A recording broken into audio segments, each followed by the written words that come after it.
A Simplex converted to a Great Western Railway Prairie tank, part 19, working on the side tanks and bunker assembly. In one of the side tanks is an emergency hand pump. When the side tanks are full of water, the pump is totally submerged. I've started to remove the pump by undoing the union nut, and now it's gone altogether.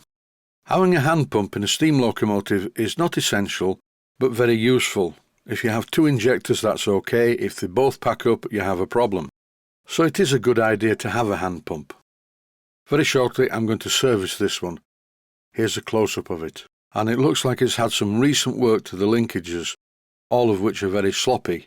And by the look of the rust on the end of the ram, I think the bolts are possibly not rust-proof. I'll fix this in a separate episode. Often I wear one of these in the workshop, and just for a change I thought I'd show it. It's a breathing mask. I'm not wearing this mask because of the current pandemic. I'm wearing it because I'm going to use the angle grinder to clean up the inside edges of the cab. I'm particularly interested in removing the old solder, which is more than likely lead solder, so it's a good idea to wear a mask. I wore the mask for the other side, but I didn't put it in the video. I'm cleaning up and roughening up the inside edges of the side of the cab. And just like the other side, this should help the JB weld stick properly to the brass, although brass is by far, I think, the worst material for anything to stick to, other than solder.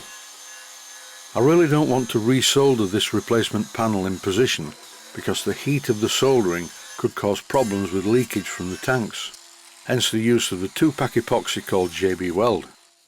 With my breathing mask still securely in place, I'm manually sanding the inner parts of the side panels where I couldn't get to them with the angle grinder.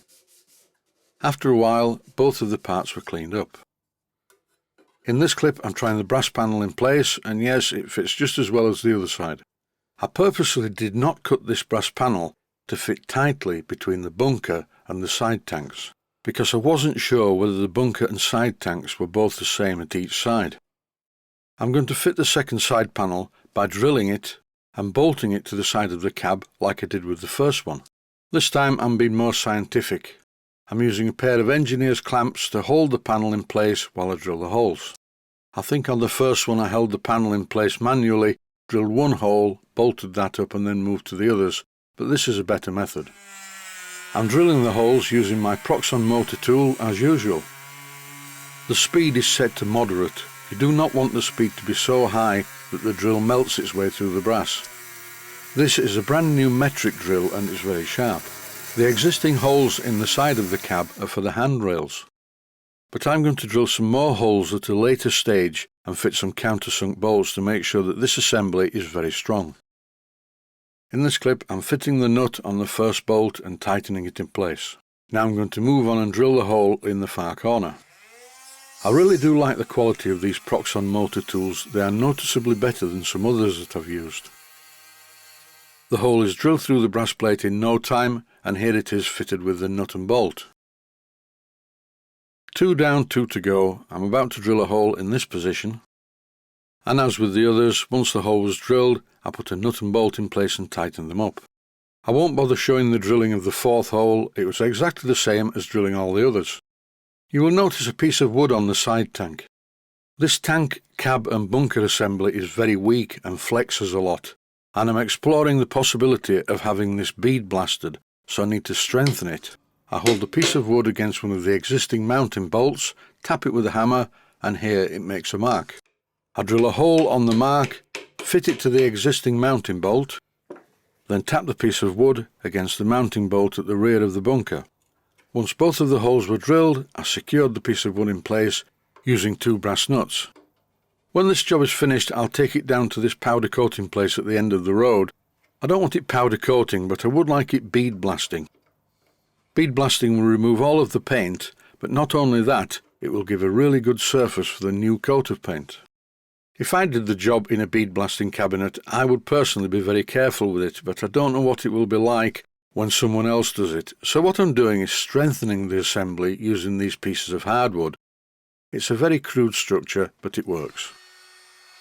The crosspiece that says front on it is something I made a while back, which is exactly the width I need the front of the tanks to be.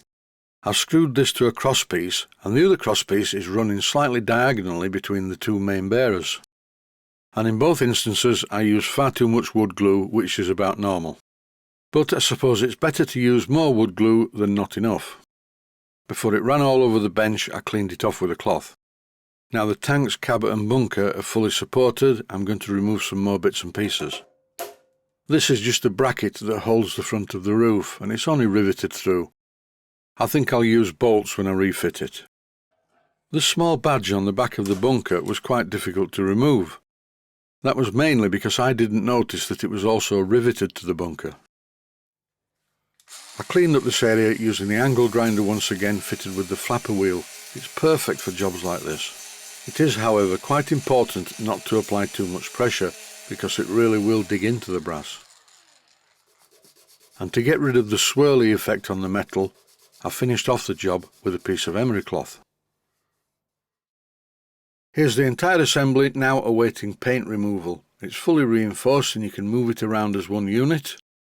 Before I fitted the wooden supports, it really was flimsy.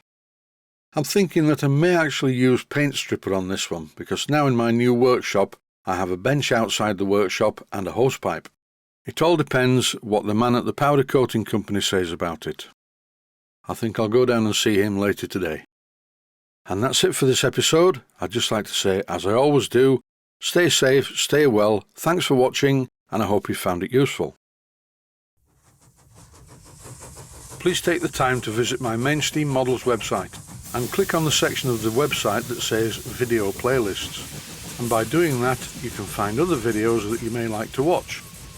And by using the playlists, you can actually watch the videos back to back.